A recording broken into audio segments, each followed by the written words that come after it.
नमः शिवाय। हर हर महादेव। श्री शिवाय नमस्तुभ्यं। जय श्री कृष्णा। आप सभी को कामिका एकादशी की हार्दिक शुभकामनाएं। आइए आज हम आपको आज की वीडियो में कामिका एकादशी व्रत की कथा सुनाने जा रहे हैं, तो बहुत ही ध्यान से सुनिए। जय श्री हरि। सबसे पहले हम कामिका एकादशी के महत्व के बारे में जान लेते हैं। अर्जुन ने कहा, हे प्रभु, मैंने आषाढ़ माह के शुक्ल पक्ष की देवशयनी एकादशी का सविस्तार वर्णन सुना। अब आप मुझे श्रावण माह के कृष्ण पक्ष की एकादशी की कथा सुनाने की कृपा करें।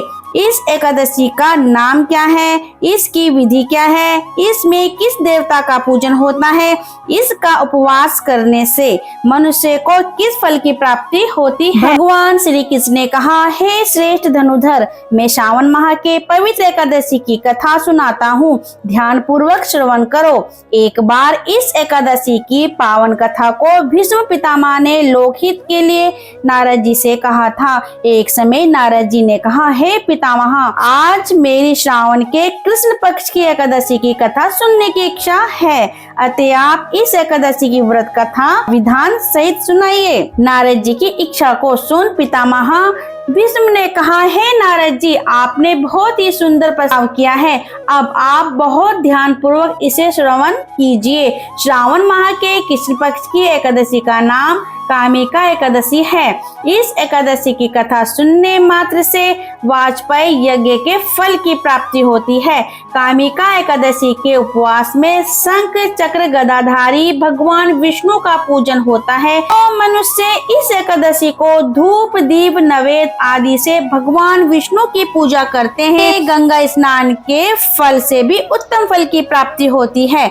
सूर्य ग्रहण और चंद्र ग्रहण में केदार और कुरुक्षेत्र में स्नान करने से जिस पुण्य की प्राप्ति होती है, वह पुण्य कामिका एकादशी के दिन भगवान विष्णु की भक्ति पूर्वक पूजा करने से प्राप्त हो जाता है। भगवान विष्णु की श्रावण माह में भक्ति पूर्वक पूजा करने का फल समुद्र और वन सहित पृथ्वी का दान करने के फल से भी ज्यादा होता है। व्यतिपात में गंडकी नदी में स्नान करने से जो फल की प्राप्ति होती है, वे फल भगवान की पूजा करने से मिल जाता है।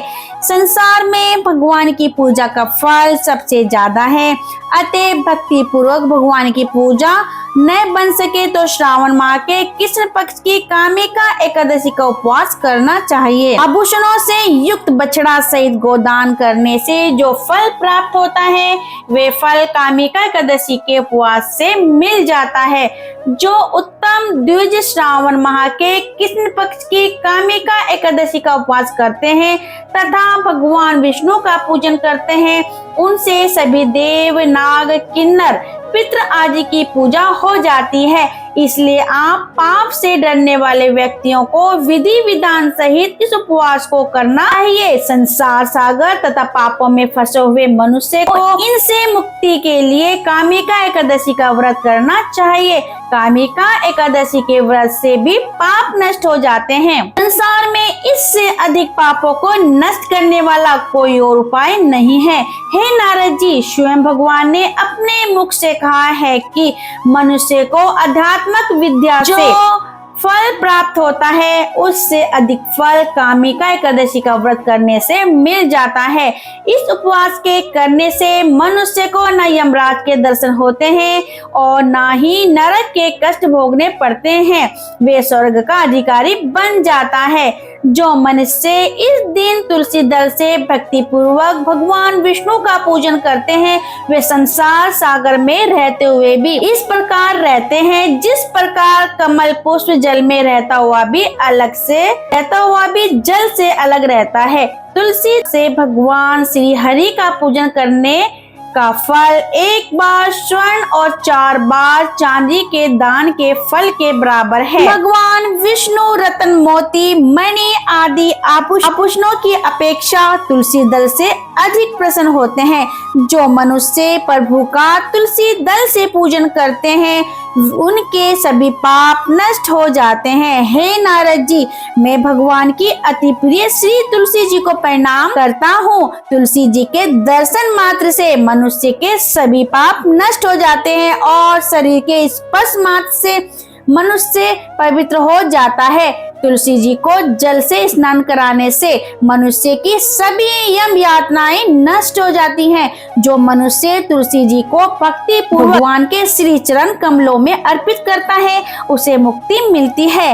इस कामिका एकादशी की रात्रि को जो मनुष्य जागरण करते हैं और दीप दान करते हैं उनके पुण्य को लिखने में चित्रगुप्त भी असमर्थ है। एकादशी के दिन जो मनुष्य भगवान के सामने दीपक जलाते हैं उनके पितर स्वर्ग लोक में अमृत का पान करते हैं। भगवान के सामने जो मनुष्य घी या तिल के तेल का दीपक जलाते हैं उनको सूर्य लोक में भी सहस्त्रों दीपकों का प्रकाश मिलता है। अब सुनते हैं कामिका एकादशी की व्रत कथा। एक गांव में एक वीर क्षत्रिय रहता था।